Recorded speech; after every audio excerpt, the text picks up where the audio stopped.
Entonces, este video que me pasaron en el Discord me desbloqueó un recuerdo de la infancia. El Tetris y el Brick Game de 999 juegos en uno. Esto puede ser interesante, esto puede ser muy boomer. Ustedes no deben ni siquiera saber qué es esto. Ustedes ni siquiera deben saber qué es este aparato, este artefacto que es infancia como el Tamagotchi. Y los primeros Game Boys. Esto es de esa época. Hola.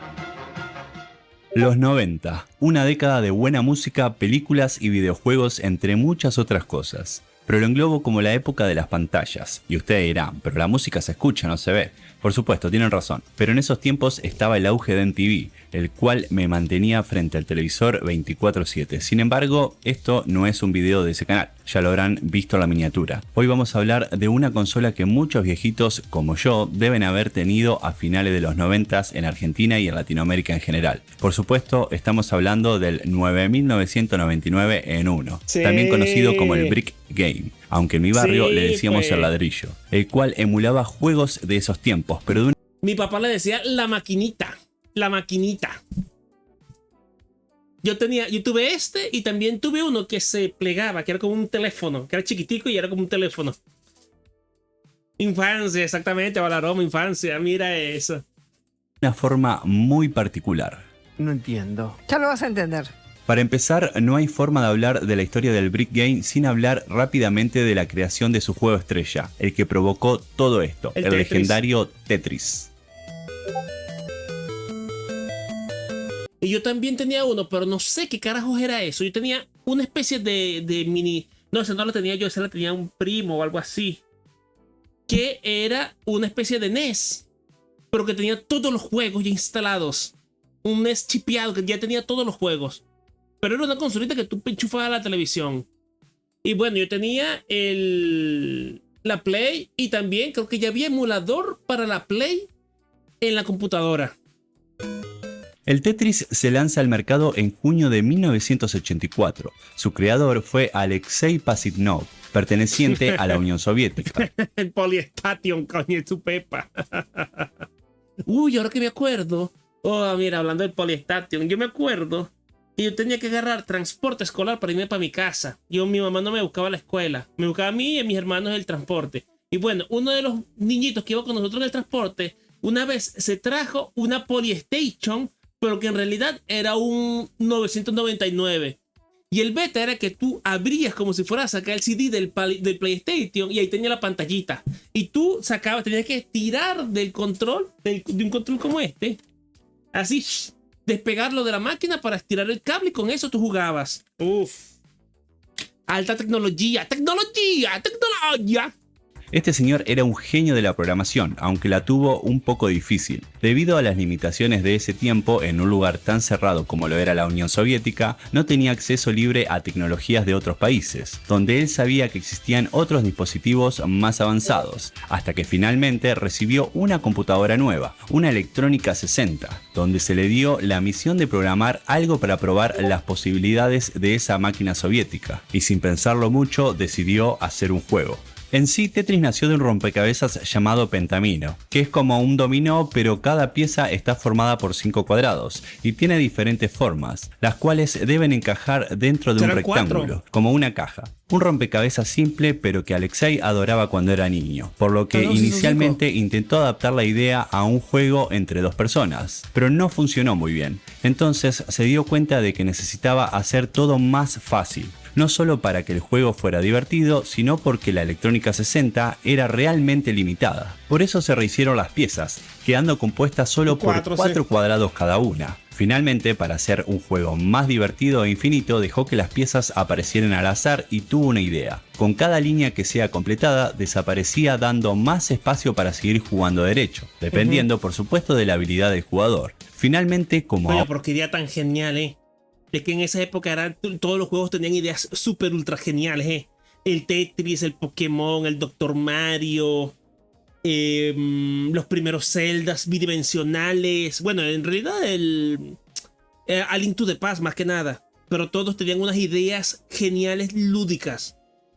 ahora solo quedaban 4 cuadrados en las piezas, se unió la palabra tetra, con el nombre del deporte que más le gustaba, el tenis, y así nació Tetris. Como cuenta el documental de la BBC sobre su vida, a Alexei no le podría importar menos lanzar el juego ni nada por el estilo. Él mismo hizo copias y la distribuyó gratis por todo Moscú, ya que solo quería llevar la diversión a más personas. Luego tuvo la ayuda de colegas en el centro de cómputo y finalmente logró portar Tetris para ejecutarlo en las populares computadoras IBM a través del MS-2. Y a partir de entonces, su juego se ganó el mundo. Sin embargo, no todo era color de rosa. Él estaba en la Unión Soviética, y por más que pensó, programó y creó todo Tetris, él no era el dueño, sino el gobierno soviético, que empezó a negociar con varias empresas y licenciar el trabajo realizado por Pasinov, sin que él ganara un solo centavo. Una de esas compañías que compró los derechos fue Nintendo, creando tendencia con el Game Watch. No, pero eso creo que tiene otros detallitos. Creo que el Pasinov incluso escapó, desertó de la Unión Soviética y todo. ¿Qué nos pasó? Los gráficos, bro. La guerra de consolas nos pasó. Proyecto portátil muy simple y económico que se convirtió en una gran influencia en el mercado, reflejado en varios juegos. Pero esto no termina acá, ya que posteriormente Nintendo lanza la famosa Game Boy, con un poco de temor, ya que si esta consola portátil se lanzaba con el juego de Mario Bros, se vería como una consola para niños, pero si se lanzaba con el Tetris en la caja, sería visto como algo para todo público. Y boom, gracias a esto ambas cosas fueron un exitazo, sobre todo... De hecho, creo que hay una película hablando de esto. De cómo el tipo consiguió vender Tetris a Nintendo. Y claro, la consola vendió como 100 millones de unidades y todas venían con el Tetris de regalo. Entonces, claro, uno de los juegos más vendidos de la historia. Por eso el Tetris es uno de los juegos más vendidos de la historia. Porque lo cuentan con el Game Boy. Como el Wii Sports, lo cuentan con el Wii. Tetris que se globalizó completamente. Introducing Game Boy. It's portable, it's in stereo, and its games are interchangeable. Game Boy comes complete with batteries and the outrageous new game Tetris. And for head-to-head competition, use Video Link and blow your opponent away. Entonces, al convertirse Tetris en un éxito mundial, obviamente llamó la atención de los piratas. Y ahí es donde llegamos al tema principal de este video. Mucha gente piensa que Brick Game nació en China, pero eso no es correcto. Nació en el mismo Japón, de una empresa japonesa llamada GameTech, que era conocida por fabricar productos alternativos a los de las grandes marcas, como mandos, cables, fuentes y demás periféricos para videojuegos. No es chino.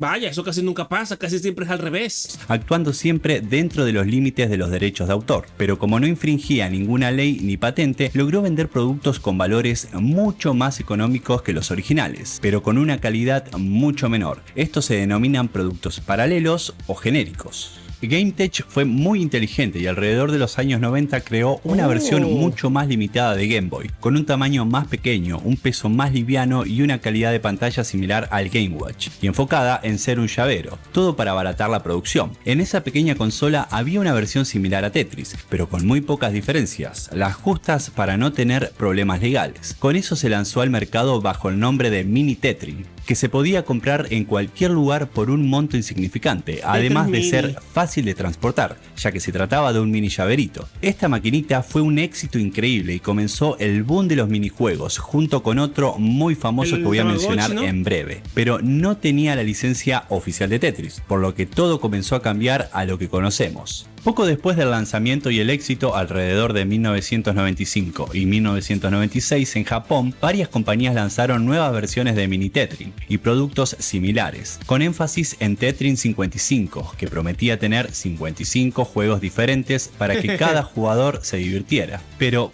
¿cómo diferenciar cada juego? Hacía falta un nombre fácil para que el comprador entendiera que la versión de Tetris que tanto le gustaba se encontraba ahí. Fácil, encontraron el nombre correcto, juego de ladrillos, pero faltaba algo para hacerlo más global, más fuerte, y así apareció el idioma inglés, dando a luz el Brick Game, que en realidad ni siquiera fue hecho por GameTech, sino por otras compañías que también hicieron este tipo de productos paralelos en Japón. Pero ustedes se estarán preguntando cómo terminó en otros países, y ahí es donde aparece China. Verán, los minijuegos portátiles que funcionan con batería todavía estaban de moda y se vendían en masa, pero cada uno tenía un solo juego diferente. ¿Se acuerdan de esos juegos, no? Eran una poronga, hasta el día de hoy sigo sin entender cómo se jugaban. Bueno, es el Game & Watch, pues. Mira esto es historia, bro. Ustedes nunca jugaron nada de esto, ¿verdad? Esto incluso los regalaban con las cajitas felices. Yo me acuerdo, todos los regalaban con las cajitas felices.